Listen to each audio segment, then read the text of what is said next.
The fireplace was roaring. The Christmas tree was glowing with 1,000 lights, and Mr. Adebayo was counting his money for the third time that evening, making sure every single note was there. But in exactly 12 minutes, all that money would turn into ash.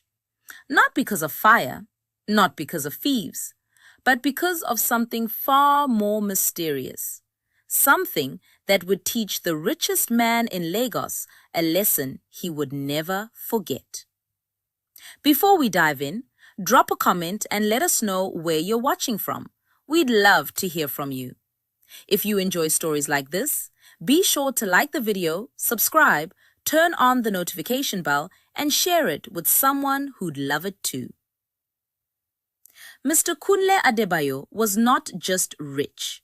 He was stupid rich. The kind of rich that made other rich people look poor. He owned 12 mansions, 20 cars, 3 private jets, and more money than he could count in one lifetime. His house in Independence Layout was so big that you could get lost walking from the bedroom to the kitchen. But Mr. Adebayo had one very big problem. He loved money more than he loved people, more than he loved his own family, more than he loved himself. Every Christmas, while other families gathered together to celebrate, laugh, and share love, Mr. Adebayo locked himself in his counting room. Yes, he had a whole room just for counting money. The walls were lined with shelves full of cash, naira notes, dollar bills, pounds, euros, money from every country you could think of. Money never disappoints, he would say to anyone who questioned his obsession. People disappoint, family disappoints, but money? Money is loyal. Money is faithful. Money is forever. His wife had left him 5 years ago. She couldn't stand being married to a man who loved money more than her. His 3 children rarely visited. They had learned long ago that their father cared more about his bank account than about them. Even his workers feared him because he treated them like machines, not human beings. This Christmas Eve was no different. While the whole city of Lagos was preparing for Christmas celebrations, Mr. Adebayo was in his counting room, surrounded by piles and piles of cash. "Beautiful," he whispered, running his fingers through a stack of fresh naira notes. "So beautiful." He had just collected rent from all his tenants. 25 million naira in cash. He insisted on cash payments because he didn't trust banks. He wanted to see his money, touch it, count it, feel it. At exactly 8 p.m., there was a knock on the massive front door. Mr. Adebayo frowned. He had given all his workers the day off. He wanted to be alone with his money. Who could be knocking? He ignored it. Another knock, louder this time. "Go away!" he shouted. "I'm busy!" But the knocking continued. Frustrated, Mr. Adebayo stomped to the door and swung it open, ready to blast whoever was disturbing his peace. Standing at the door was an old woman. She was small and thin, wearing a faded wrapper and headscarf. Her face was wrinkled like dried leaves, but her eyes were bright and sharp like stars. "Good evening, sir," she said with a small bow. "I am sorry to disturb you on Christmas Eve." "Then why are you disturbing me?" Mr. Adebayo snapped. "What do you want?" "Sir, I am your neighbor from 3 streets away. My name is Mama Ngozi. My grandchildren are visiting me for Christmas, but I have no food in the house, no money to buy anything. I was wondering if you could spare a little something, anything at all, even small money for rice and chicken. Mr. Adebayo looked at her like she was mad. You came to my house on Christmas Eve to beg for money? Please, sir, Mama Ngozi said. I wouldn't ask if I wasn't desperate. The children have not eaten since morning. I heard you are a very wealthy man. Surely you can spare something small. Let me tell you something, old woman, Mr. Adebayo said coldly. I worked hard for my money. Every single kobo. Nobody gave me anything. I started from nothing and built this empire with my own hands. Why should I give away what I worked for to lazy people who want free things? But, sir, it's Christmas. Christmas is just another day, Mr. Adebayo shouted. There is no magic in Christmas. There is no special reason to throw away money just because it's December 25th. You want to eat? Go and work. Stop begging. Mama Ngozi's face showed hurt, but she maintained her dignity. I see, she said quietly. I worked all my life, sir. I was a teacher for 30 years. But now I am old and sick. My pension has not been paid in 8 months. I am not lazy. I am just unfortunate. That's not my problem, Mr. Adebayo said. Now leave my property before I call security. Very well, Mama Ngozi said.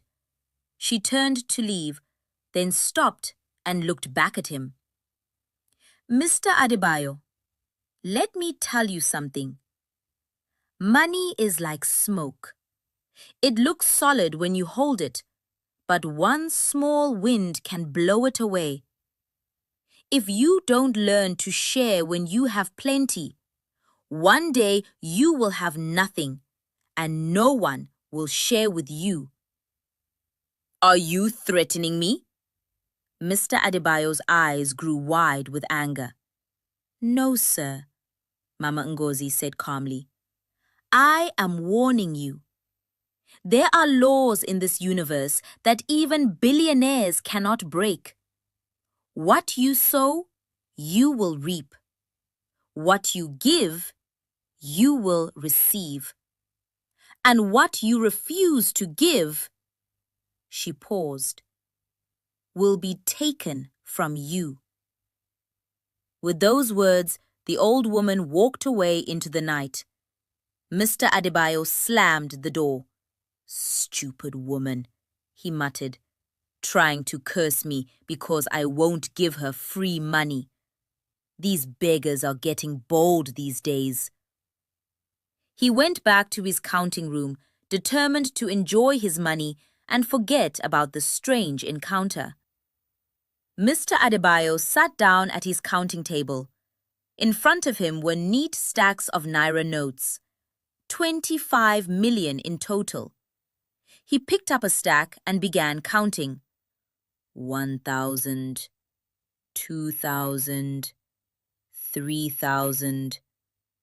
But something felt wrong. The money felt different, lighter somehow. He looked at it closely. It looked normal.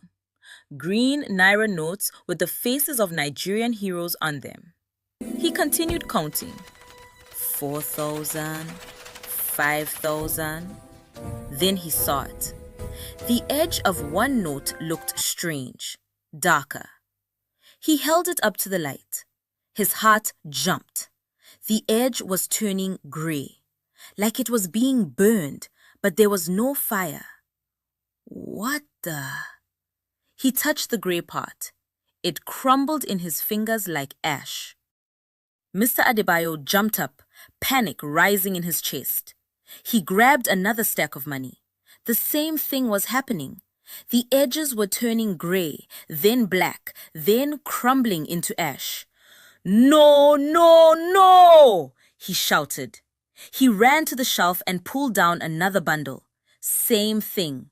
The money was dying right in his hands, turning into worthless ash. Within minutes, all 25 million naira had turned into a pile of grey ash on his counting table. Mr. Adebayo stood there, shaking, staring at the destruction of his Christmas collection. "This is not possible," he whispered. "Money doesn't just turn into ash. This is not possible." But it had happened, right before his eyes. He ran to his safe, the giant safe built into the wall where he kept even more cash. His hands shook as he entered the code. The heavy door swung open. Inside were more stacks of money: dollars, pounds, euros, millions and millions of naira. His emergency fund, his security, his everything. He reached in to grab a stack of dollars. The moment his hand touched the money, it began to happen again. The bills started turning grey at the edges, then black, then crumbling into ash. "No! Stop! Stop!" He tried to grab the money, to save it, but everything he touched turned to ash. It was like a disease spreading through his wealth, destroying everything. Within 20 minutes, every single naira, every single dollar, every single pound in his safe had turned into ash. Years of savings, decades of accumulation, gone. Mr. Adebayo collapsed on the floor, surrounded by piles of grey ash. He was hyperventilating. His chest hurt. His head was spinning. "What is happening to me?" he cried. "What is this madness?" Mr. Adebayo did not sleep that night. He sat in his counting room, staring at the ash, trying to make sense of what had happened. By morning, Christmas Day, he had convinced himself that he had been robbed.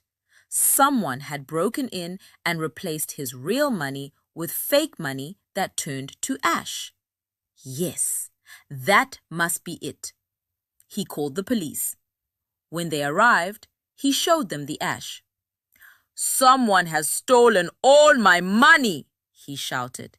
"They replaced it with this. Arrest them!" The police officers looked at each other, confused. "Sir," one of them said carefully, "who replaced your money with ash? Did you see anyone break in?" "No, but is the only explanation." "Sir, this house has cameras everywhere. Let's check the footage." They checked. The camera showed something that made no sense. They showed Mr. Adebayo alone in his counting room. They showed him counting money. And then they showed the money simply turning to ash in his hands. No thieves, no break-in, just money turning to ash like it was under some kind of spell. "This is not possible," the police officer said, looking disturbed. "Money doesn't just turn to ash." "Then what happened to it?" Mr. Adebayo demanded. The officer looked uncomfortable.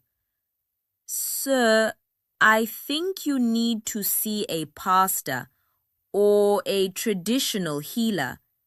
This looks like something beyond police work." After the police left, Mr. Adebayo sat alone. For the first time in his life, he felt truly afraid. Not afraid of losing money, he had already lost it, but afraid of something bigger, something he didn't understand. Before we continue this gripping story, Drop a comment and let us know where you're watching from. We'd love to hear from you. If you enjoy stories like this, be sure to like the video, subscribe, turn on the notification bell, and share it with someone who'd love it too. Over the next few days, Mr. Adebayo became desperate. He went to his bank to withdraw more money. But the moment he collected the cash and got into his car, the same thing happened. The money turned to ash in his hands. He tried using his credit cards to buy things, but whenever the cashier gave him change in cash, the cash would turn to ash within minutes. He tried having someone else collect money for him, but the moment they handed it to him, it would start the transformation, turning gray, then black, then ash. Word spread quickly in Enugu. "The billionaire whose money turns to ash," people whispered. Some thought he was cursed. Others thought he was being punished. Many remembered his wickedness, his cruelty to workers, his refusal to help anyone. One afternoon, Mr. Adebayo sat in his mansion, hungry. He had no cash to buy food. His cards worked only for bank transfers, but delivery people wanted cash tips.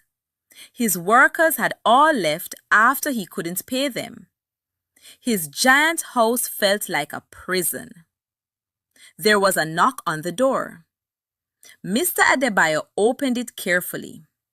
Standing there was a young man, maybe 25 years old, well-dressed and carrying a bag. "Mr. Adebayo," the young man said. "Who are you? What do you want?" "My name is Chidi.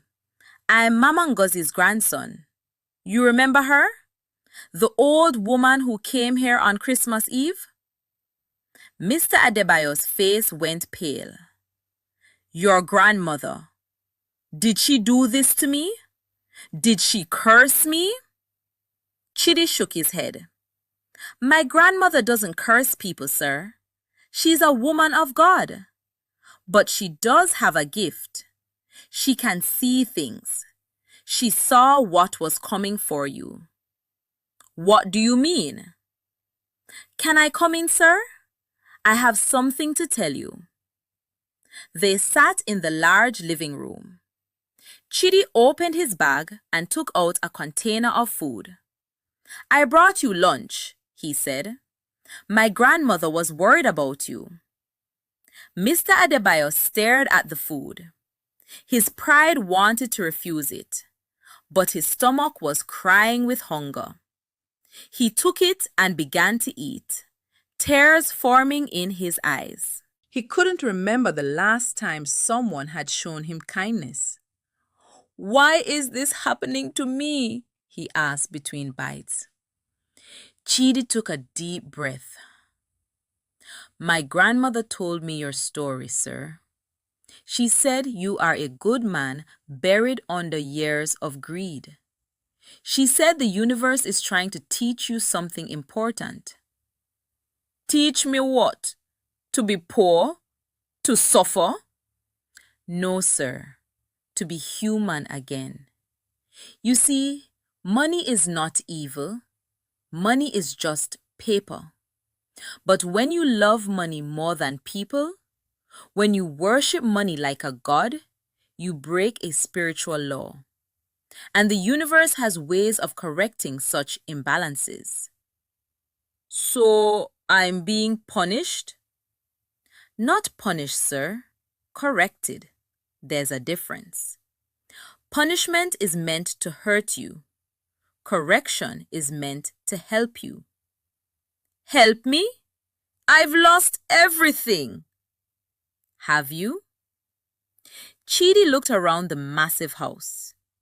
"You still have this mansion, your cars, your properties. You haven't lost everything. You've only lost your ability to hoard cash, the very thing that was destroying your soul." Mr. Adebayo was quiet for a long time. Then he asked, "How do I stop it? How do I make my money stop turning to ash?" "That's not the right question, sir," Chidi said gently. "The right question is, why did you love money so much in the first place?" "Because money gives you power, security, freedom." "Does it?" "You had all the money in the world, sir, but you were alone. You had no family around you, no friends. Even your workers feared you rather than respected you. Were you really free? Or were you a prisoner of your own wealth?" The words hit Mr. Adebayo like stones. He thought about his wife who had left him, his children who never called, his empty mansion that echoed with loneliness despite its size.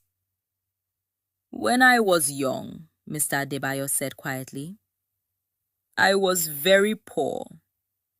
My father died and left us with nothing. I watched my mother beg for food. I watched my sisters drop out of school.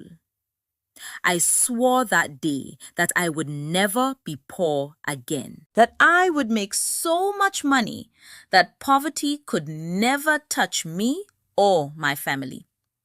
"That's understandable," Chidi said. "But somewhere along the way, you forgot why you wanted money. You forgot it was meant to be a tool, not a master. You forgot that money should serve you, not the other way around." "So what do I do now?" Chidi smiled. "My grandmother sent me with a message.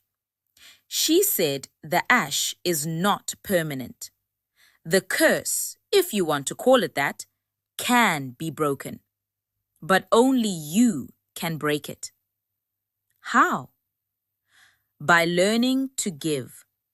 By learning to share. By learning that your wealth means nothing if you can't use it to make someone's life better. When you understand this lesson, not just in your head, but in your heart, the ash will turn back into money." "That's it? I just need to give money away?" "No, sir. You need to change your heart. Giving money while your heart is still hard won't work. The universe doesn't want your money. It wants your transformation." After Chidi left, Mr. Adebayo sat in silence for hours. Everything the young man had said was true. He had become a slave to money. He had sacrificed his family, his relationships, his humanity for paper notes that now turned to ash in his hands. That evening, he went to his bedroom and opened an old box he hadn't looked at in years. Inside were pictures: his wedding photo, his children as babies, his mother's smiling face, people he had pushed away in his quest for wealth. He cried, deep, painful tears. Tears for the years wasted, for the love rejected, for the man he had become. The next day, Mr. Adebayo made a decision. He couldn't give cash because any cash he touched turned to ash. But he could give in other ways. He went to the hospital where Mama Ngozi had been admitted for her illness. Using his bank transfer, he paid all her medical bills. He set up an account that would pay her pension every month for the rest of her life. He contacted his former workers and apologized for mistreating them. He gave them bonuses, paid leave, and benefits he had denied them for years. He went to his children and begged for their forgiveness. He didn't offer them money. He offered them something more valuable: his time, his attention, his love. He started a foundation to help elderly people who were not receiving their pensions. He built homes for widows. He sponsored children whose parents couldn't afford school fees. And he did all of this not with cash, but with bank transfers, with direct payments, with genuine concern. Weeks passed, then months. Mr. Adebayo changed. The hard lines on his face softened. The coldness in his eyes warmed. He smiled more. He laughed more. He lived more. It was Easter Sunday, exactly 3 months after Christmas. Mr. Adebayo was at Mama Ngozi's house, having lunch with her family. It had become his habit to visit them every Sunday. They had become the family he had lost. After the meal, Mama Ngozi called him aside. "Mr. Adebayo," she said, "do you remember what I told you on Christmas Eve?" "Every word," he replied, "and you were right about everything." "I have something for you." She handed him an envelope.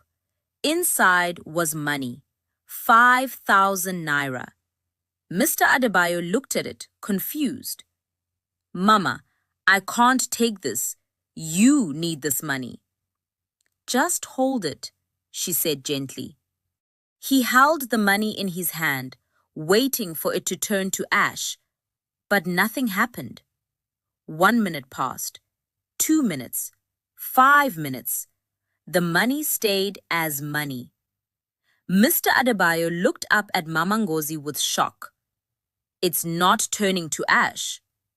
She smiled. "Because you've changed, my son. Your heart has changed. You no longer worship money. You now understand its true purpose. The curse is broken." Tears streamed down Mr. Adebayo's face. He fell to his knees. "Thank you, Mama. Thank you for saving me."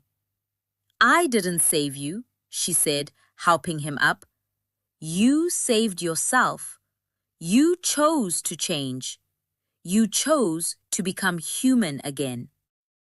From that day forward, Mr. Adebayo's money never turned to ash again. But he never forgot the lesson.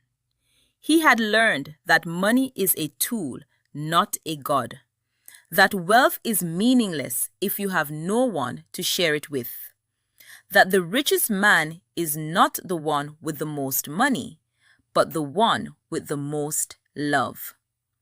He rebuilt his relationship with his children. His ex-wife never came back, and he accepted that. Some bridges, once burned, cannot be rebuilt, but he made peace with it. He became known not as the richest man but as the most generous. People no longer feared him, they loved him. And that love was worth more than all the money in the world. Every Christmas, he would tell the story of how his money turned to ash. Young people would listen with wide eyes, learning the lesson he had learned the hard way. "Money is like fire," he would say. "In the right hands, it cooks food and gives warmth. In the wrong hands, it burns down houses and destroys lives. Know which hand you have." Years later, when Mr. Adebayo was an old man, he sat with his grandchildren under a tree in Mama Ngozi's compound. The old woman had passed away, but her legacy lived on. "Papa," one grandchild asked, "is it true your money once turned to ash?" "Yes, my child," he replied with a smile. "Were you sad?" "At first, yes, I was very sad. But now I thank God for it every day, because that ash taught me something more valuable than all the money I had lost." "What did it teach you?" "It taught me that the best things in life cannot be bought with money. Love cannot be bought. Peace cannot be bought. Joy cannot be bought. And when you die, you cannot take money with you. But the love you give, the lives you touch, the difference you make, that goes with you forever. Mr. Adebayo lived to be 85 years old. When he died, thousands of people came to his funeral. Not because he was rich, though he still was, but because he had touched their lives, because he had learned to give, because he had learned to love. And in his will, he left most of his wealth to charity, to schools, to hospitals, to homes for the elderly. He left enough for his children and grandchildren to live comfortably, but not so much that they would become slaves to money like he once was. At his funeral, Chidi, now an old man himself, stood up to speak.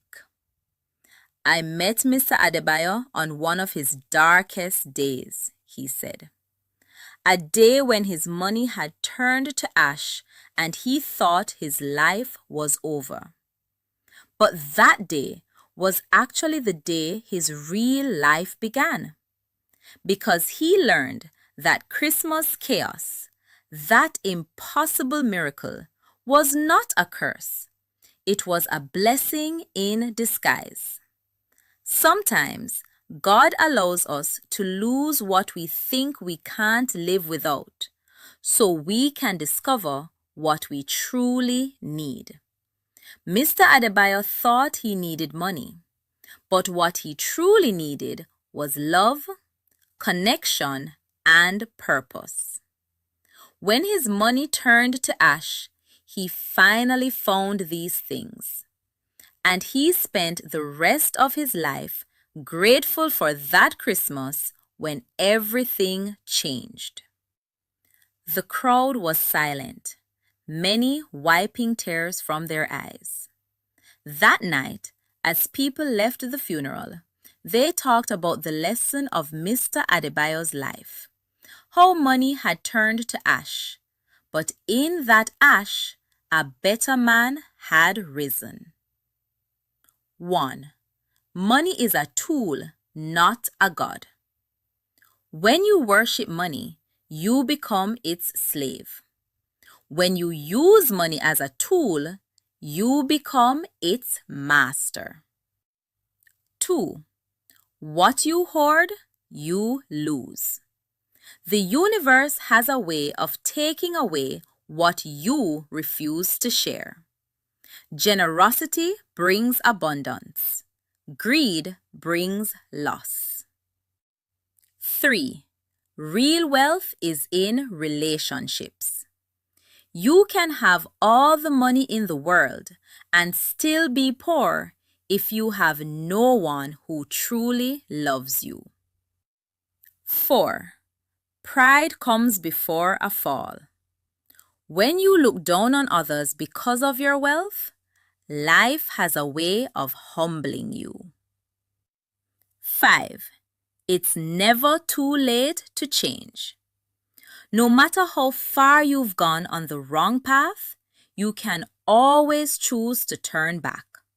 Transformation is always possible. 6. The best things cannot be bought. Love, peace, joy, respect, dignity. These are priceless and cannot be purchased with money. 7. Your legacy is not your wealth. When you die, people won't remember how much money you had. They'll remember how you made them feel and how you impacted their lives. 8. Correction is better than punishment. Sometimes, what feels like a curse is actually a correction meant to save your life and soul. The story of the billionaire whose money turned to ash is a reminder that in life, the greatest wealth is not what you keep, but what you give away.